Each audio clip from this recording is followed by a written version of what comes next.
God created man. He said something before he made him.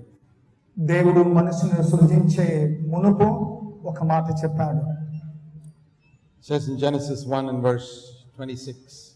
ఆదికాండం 1వ అధ్యాయం 20వ వచనంలో ఈ రీతిగా సెలవిచ్చాడు.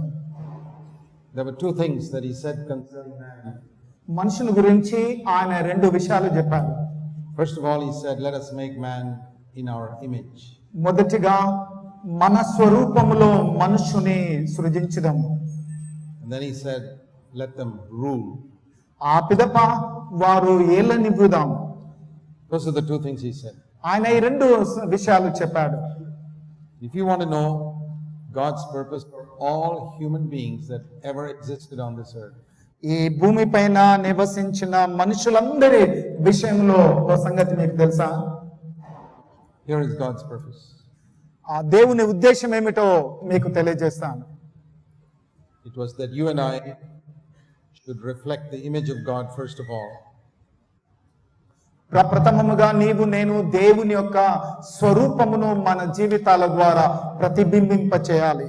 And that we must rule. మరియు మనము ఏలుతూ ఉండాలి. Rule means I must not be a slave to anything. ఏలుచుండుట అనగా దేనికైనాను నేను బానిసగా ఉండకూడదు. That's how he made Adam. ఆ రీతిగానే ఆదామును సృజించాడు. But Adam lost that image and became a slave immediately. కానీ ఆదాము తన యొక్క దేవుని స్వరూపమును కోల్పోయి సమస్తాన్ని వెంటనే కోల్పోయాడు. And for thousands of years after that, ఆ పిదప వేల సంవత్సరాల వరకు every human being that walked on this earth, ఈ భూమిపై నడిచిన ప్రతి మనుష్యుడు, none of them could reflect the image of God. ఒక్కరు కూడా దేవుని యొక్కని ప్రతిబింబింప చేయలేకపోయారు. None of them could rule as a king. రాజులుగా ఏ ఒక్కరు కూడా ఏలము లేదు.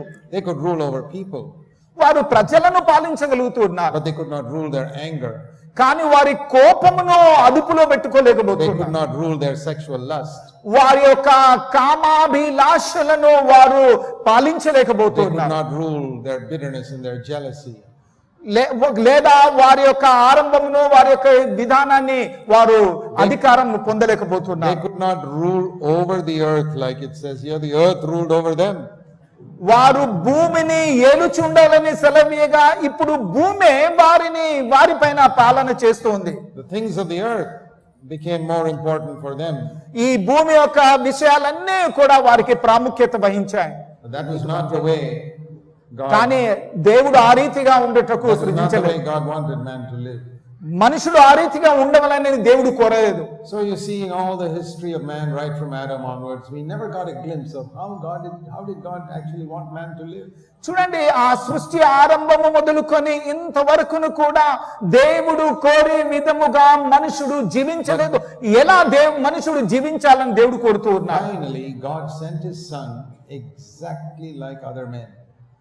చివరికి దేవుడు తన కుమారుని మనుష్యుని వలె, ఆ అక్షరాల మనుషుని వలె పంపించాడు. Most people only know that Jesus Christ came to die for the sins of the world. అనేకులు యేసుక్రీస్తు ఈ లోకంకు వచ్చాడని ఎరిగి ఉన్నారు. But that is only for 6 hours of his life. అది కేవలము తన జీవితంలో 6 గంటలు మాత్రమే. Only for 6 hours he hung on the cross.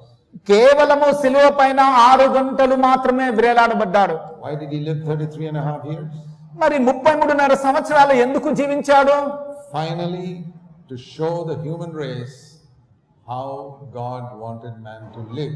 చివరికి మానవ జాతి అంతా కూడా ఏ రీతిగా దేవుడు జీవించాలని కోరుచు ఉన్నాడో తెలియజేయటకే. So if you want to make the most of your life, కానీ మీ జీవితం అంతా కూడా ఉపయోగకరముగా చేయాలని కోరితే we have to first come to the cross and get all our past sins forgiven. మొదటిగా శిలువ యొద్దకు నీవు వచ్చి నీ గత పాపములన్నీ కూడా క్షమించబడినట్లుగా చేసుకోవాలి. That's the first step. అది మొదటి మెట్టు. After that, ఆ పిదప we have to go to the life of Jesus and see how he lived. యేసుక్రీస్తు జీవితంలోనికి వెళ్ళి ఎలా జీవించాడా అని మనం చూడాలి. To come to the cross is like laying the foundation of the building. సిలువ యొద్దకు రావడం అనగా ఓ భవనానికి పునాది వైటతో సమానం. But if you stop there, you'll be like one of those foolish people who only laid a foundation. అక్కడే నువ్వు నిలిచిపోయినట్లయితే బుద్ధి లేని వారు ఏ రీతిగా పునాది వేస్తున్నారో అలాగనే ఉంటున్నాం. In earthly things, we are not so foolish. ఈ భూలోక విషయములో మనం మూర్ఖులం కాదు. There are not many people who just lay a foundation and leave it like that for 25 years. 25 సంవత్సరాలుగా కేవలం పునాది వేసి అలాగే వదిలేసే వారం కాదు మనం. The purpose of laying a foundation is to build the building. ఓ పునాది వేయట యొక్క ఉద్దేశం ఓ భవనం నిర్మించుట.